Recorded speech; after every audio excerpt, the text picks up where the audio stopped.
Hey, bonjour à tous et à toutes. J'espère que vous allez bien depuis où vous êtes et que vous vous portez à merveille et en pleine forme. Bon, aujourd'hui, il y a un peu de soleil et on en profite pour prendre un peu l'air. Ça fait du bien. J'ai pas pour habitude de me montrer et de parler à la caméra, mais ça va être quand même une des premières. Voilà. Ok, ben, ravi de vous voir. Du moins, ravi que vous m'écoutiez. Bon, je voulais faire cette vidéo par rapport à une expérience que j'ai eue par le passé.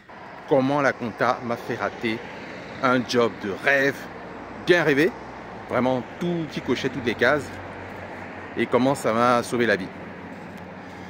Donc, je voulais partager ça avec vous parce que je pense que certains parmi vous risquent de se trouver dans ce genre de situation.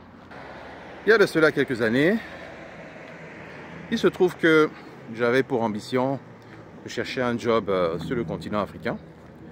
Et il se trouve que le domaine dans lequel j'exerçais à l'époque était très demandeur, très demandeur. Simplement, je savais pas trop par où commencer. Et voilà, moi j'avais envie d'avoir une expérience sur le continent. Donc un bon pote à moi, un jour m'envoie un message me disant que il y a un forum organisé autour des métiers prometteurs en Afrique avec une projection de l'économie dans les années à venir. Vous savez, les projections très ambitieuses sur les perspectives, sur ce que le continent a à offrir, etc., etc. Donc j'accepte, je lui ai dit pourquoi pas, et ça tombe bien puisque je suis en recherche d'une opportunité actuellement. Jusque là ça va. Bon. Dans le forum se tenait au sein d'une école très connue, donc une école française très connue et dans le monde, parmi le top 5. Et donc j'accepte d'y aller avec lui. Donc la conférence durait un certain temps, donc présentation du continent, donc précisément Afrique centrale, avec les perspectives de croissance, les croissances passées, les besoins, et vraiment une présentation superbe, avec des intervenants qui avaient du bagage, qui savaient bien de quoi ils parlaient, et avec des sources vérifiables. Donc très intéressant.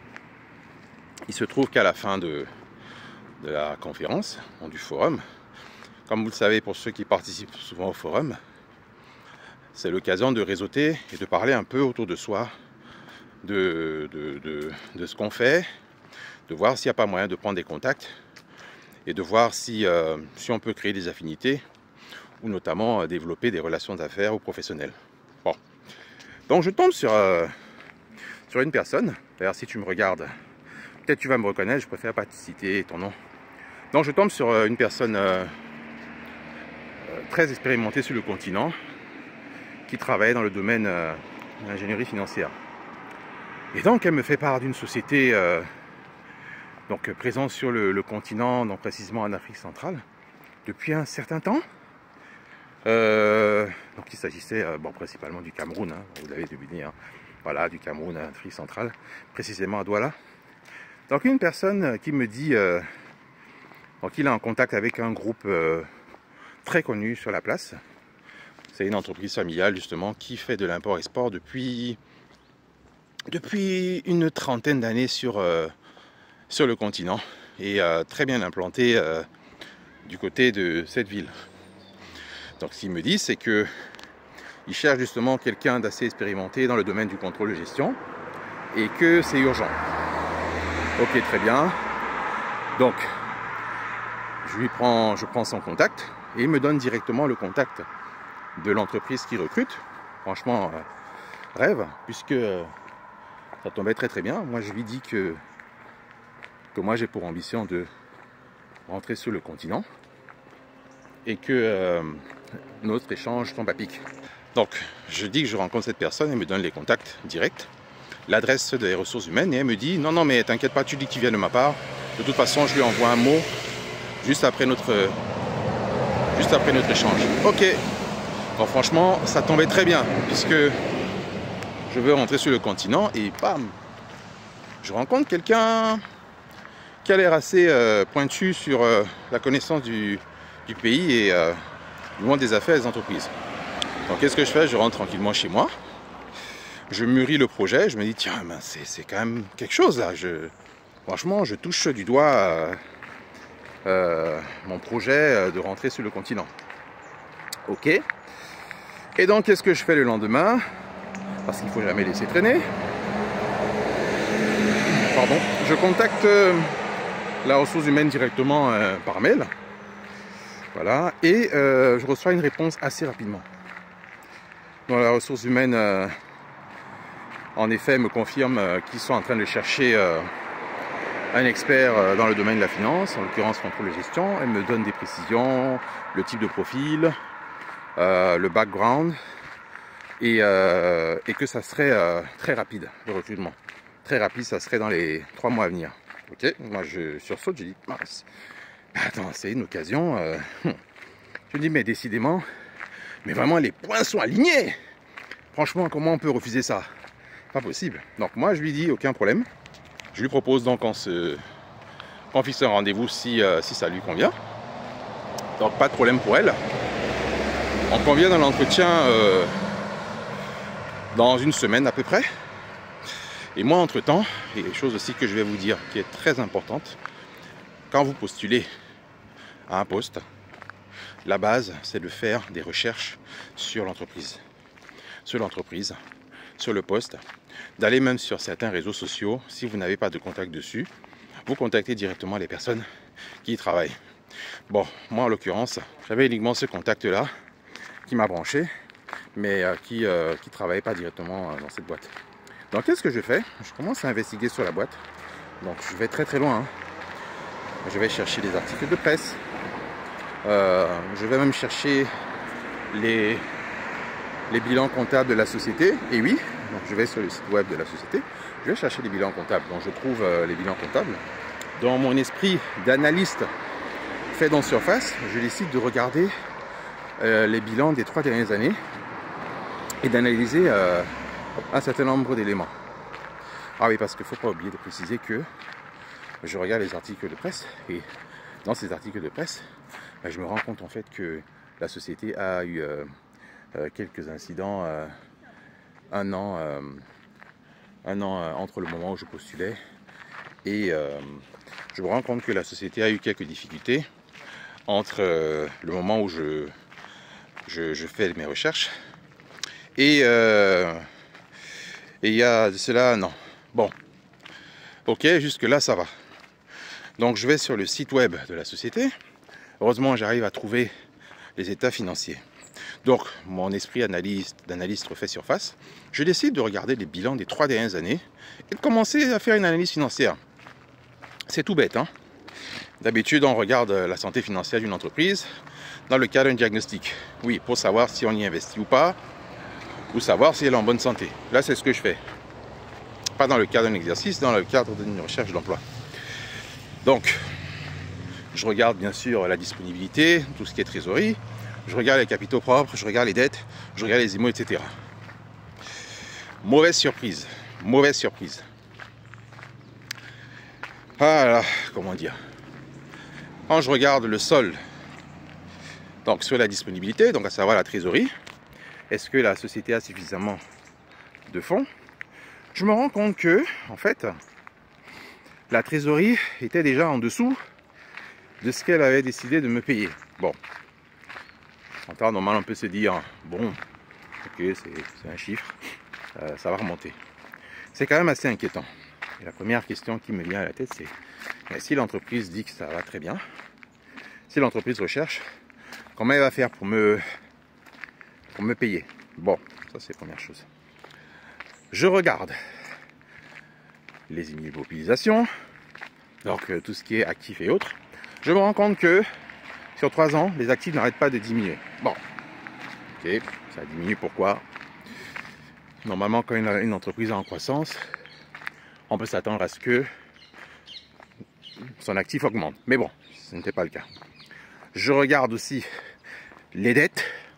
Je me rends compte que sur les 3 années, les dettes n'arrêtent pas d'augmenter. Bon, notamment au niveau des fournisseurs. L'entreprise est en dette. Ok. Donc ça commence à corroborer avec ce que j'ai vu dans la presse sur la dernière année, puisque, comme j'ai dit, au moment où je postule, on est un an après l'article de presse. Donc je regarde tout ça, je fais quelques analyses de bilan, et je me rends compte quand même que l'entreprise est en sérieuse difficulté financière. Bon, pourtant c'est vraiment une boîte qui est là depuis 30 ans. Bon, on peut s'attendre à ce que la boîte soit bonne, qu'il n'y ait pas de problème. Mais moi je me dis, bon, je ne vais pas laisser ça passer. Je vais quand même prendre cette information. Je prends cette information et je me dis, je vais en parler à l'entretien. Donc, comme j'ai dit, j'ai fixé l'entretien une semaine après. Le jour J de l'entretien, donc, je me prépare bien, je me renseigne sur l'entité. D'ailleurs, un jour, on parlera même de la préparation de l'entretien d'embauche. C'est super important. On ne peut pas se lever et aller à un entretien avec les mains dans les poches comme ça, c'est pas possible. Mais j'ai déjà une vidéo qui parle de ça. Et à l'occasion, j'amènerai un expert ici qui nous en reparlera des candidats. Donc je vais mettre le lien sur la vidéo concernant l'entretien d'embauche, le recrutement, et voir les erreurs vous verrez les erreurs que les gens font régulièrement. Mais bon, continuons l'histoire. Donc, je vais à l'entretien d'embauche et donc ça se passe plutôt bien.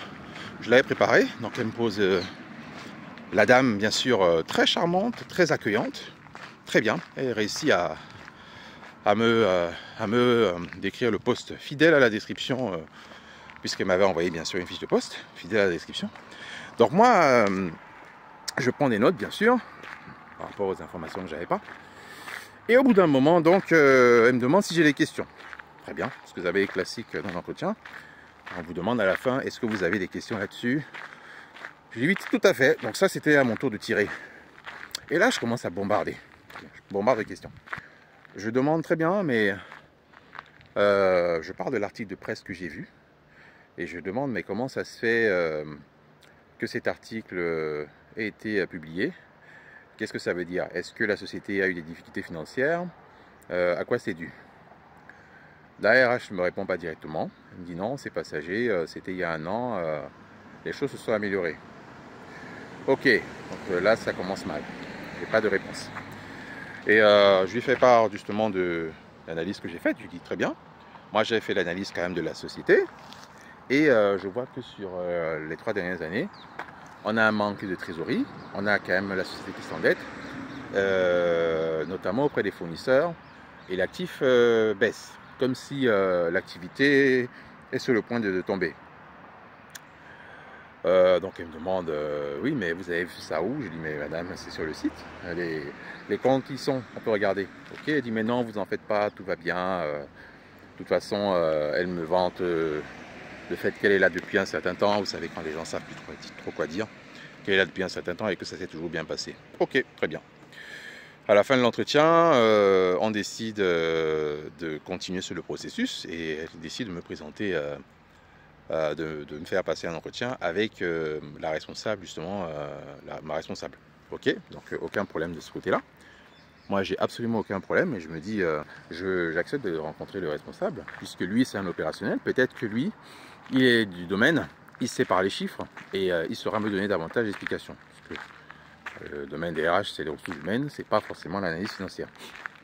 Donc, quelques jours après, je passe un entretien avec la responsable par téléphone cette fois-ci, par visio. Et donc l'entretien se passe très bien sur le poste et je lui demande pourquoi vous recherchez. Elle m'explique voilà, que la personne est partie et qu'il cherche urgemment. Très bien.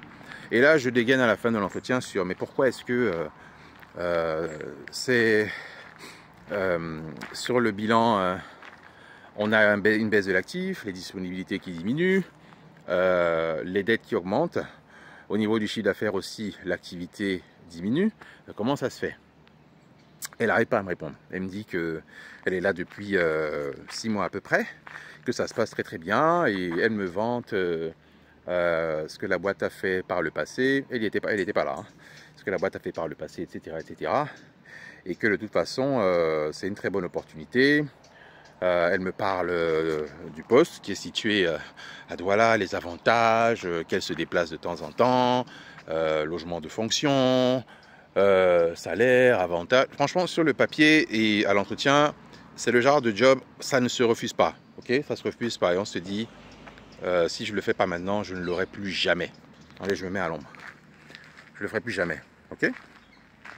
Donc, l'entretien se termine. Et on décide de se rappeler. Donc, ok, très bien. Donc ça trotte toujours dans ma tête. Au bout d'une semaine, je relance. Parce que bon, vous savez, parfois il y a toujours l'espoir. Les chiffres, vous voyez les chiffres, mais vous vous dites, bon, c'est quand même sur le continent. Bon, peut-être qu'on peut laisser une chance. Et puis, ça vient pas tout le temps. Ok. Je relance au bout d'une semaine. Pas de réponse. Je relance au bout de 2 semaines. Pas de réponse. Elle ne me rappelle pas non plus. Je lui envoie un message sur un réseau social professionnel. Elle ne me répond pas non plus. Donc, je comprends qu'ils ont trouvé un candidat meilleur.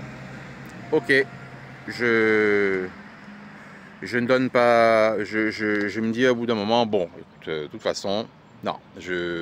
Même si elle m'appelle maintenant, vu comment c'est, ça sent pas bon. Voilà. Et devinez quoi?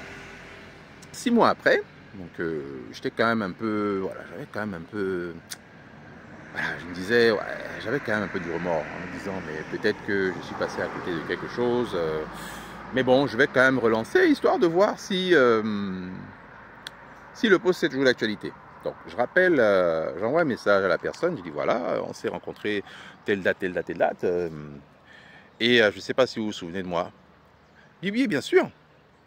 Mais il se trouve que quand je lui envoie le message, je regarde un peu où elle travaille, il se trouve qu'elle ne travaille plus dans cet endroit-là. Et quand elle me répond, je rebondis, je dis mais est-ce que c'est toujours vous qui êtes sur le poste? Parce que il y a quelque temps, c'est vous qui m'aviez reçu. Elle me dit mais vous n'êtes pas au courant? Mais je dis quoi? Mais la boîte elle est en faillite. Et moi je suis parti regarder la presse et tout. Je dis ah d'accord, ok. Ok. Très bien, très bien. Bon bah écoutez, j'écris bonne continuation, merci de m'avoir répondu. Est-ce que vous vous rendez compte? La personne qui m'a vendu le poste il y a quelques mois, qui me disait qu'il n'y a aucun problème, qui était la responsable du pôle, me dit au bout de 6 mois que la société a fait faillite. Chose qu'elle ne pouvait pas me dire il y a quelques mois. Donc, tout ça pour dire quoi? C'est quoi la leçon? Parce que je vais entendre certains qui vont dire oui, mais tu prends le job et tu verras après. Ok. Moi, je ne suis pas là pour imposer. Ce que je dis, c'est que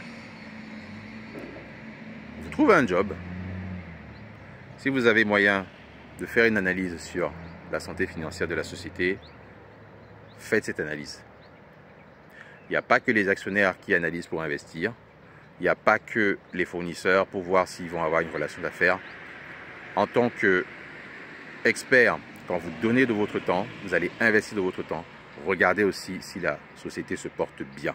Maintenant, si vous êtes dans l'urgence, ça c'est encore une autre histoire. Mais regardez, j'aurais pris ce poste-là. Imaginez, au bout de 6 mois, je serais dans la ville que je convoitais, avec tous les avantages, et on vous dit au bout de 6 mois que vous devez revenir. Alors, imaginez si vous avez une famille derrière, comment vous vous organisez. Donc, la connaissance de la compta et l'analyse financière, quelque part, m'ont fait perdre le job de mes rêves, parce que je n'aurais pas connu cette discipline, je n'aurais pas eu le réflexe d'analyser, j'aurais eu le job de mes rêves. Mais en contrepartie, je serais encore chez moi. Comme on dit dans mon jargon, je serais au quartier. Voilà, je serais en train de réfléchir et après peut-être même faire demi-tour auprès de l'employeur que j'aurais lâché pour lui demander s'il y avait encore ma place. Donc voilà. Donc aujourd'hui, moi, chacun fait ce qu'il veut. Ce que je veux dire, c'est qu'il y a plein de moyens de se renseigner sur une société aujourd'hui. Vous avez les sites comme société.com, Infogreffe et j'en passe. Et si vous n'avez pas ces sites-là, s'il s'agit d'un grand groupe qui a une obligation de publier ses résultats, allez regarder sur le site internet de la société, cherchez. Vous ne pouvez pas vous fier essentiellement à une annonce comme ce que vous voyez sur les réseaux sociaux. Je peux faire ça, je peux faire ça. Allez fouiller, allez creuser. En plus, si vous êtes comptable, vous n'avez aucune excuse. regardez les bilans, regardez les comptes de résultats, faites votre analyse. Et comme ça, vous avez toutes les clés en main. Ce n'est pas seulement le poste est vacant. Oui, vous allez gagner de l'argent au début. Oui, c'est le job de vos rêves, mais dans 6 mois, comment vous faites? Comment vous vous retournez? Si vous n'avez pas un réseau assez puissant, si vous n'avez pas connaissance de cet environnement, vous faites comment? Voilà, donc, si vous voulez, dans une prochaine vidéo, on parlera, on ira plus en profondeur sur l'entretien d'embauche, comment analyser un bilan, analyser le bilan d'une société sur la place publique ou pas, ou tout simplement on fera un live sur vos expériences. Donc voilà ce que je voulais dire. Le fait que vous connaissiez la comptabilité peut vous permettre d'analyser le bilan d'une société, c'est une opportunité, c'est une force. Et ne vous fiez jamais, en tout cas, après vous faites ce que vous voulez, je ne suis pas là pour vous imposer quoi que ce soit. Je dirais ne pas se fier aux déclarations du recruteur, parce que comme vous le savez, une boîte qui tourne, c'est une boîte qui est en bonne santé financière, parce que avant d'investir, avant qu'un investisseur ne mette son argent, avant qu'un fournisseur entre en relation d'affaires, qu'est-ce qu'ils vont faire? Ils vont forcément regarder si la société avec laquelle ils vont travailler génère de l'argent, même si c'est à l'instant T, sur les 3 dernières années. Voilà ce que je voulais dire pour cette vidéo. Donc, si vous voulez recevoir la prochaine vidéo à ces sujets-là, notamment sur les sujets contrôle comptable, analyse financière, contrôle permanent, gestion des risques, sur le domaine climatique, notamment risque de crédit, risque de marché, risque comptable, risque opérationnel, n'hésitez pas. Et d'ailleurs, il y a un lien en description de cette vidéo. Vous pouvez télécharger. C'est différentes étapes pour créer une fiche de contrôle. Quelles sont les différentes étapes lorsque vous êtes en entreprise? Quels sont les éléments indispensables dans une fiche de contrôle opérationnelle? Qu'est-ce qu'il faut intégrer et pour que ça marche? Et quels sont les indicateurs à mettre en œuvre? Voilà, bah écoutez, merci d'avoir suivi cette vidéo jusqu'au bout. Et puis, je vous attends dans les commentaires. N'hésitez pas à commenter votre expérience. Abonnez-vous à la chaîne. Partagez cette chaîne à quelqu'un que ça peut aider. Et puis, je vous dis à très bientôt pour un prochain épisode. Ciao, ciao. Merci.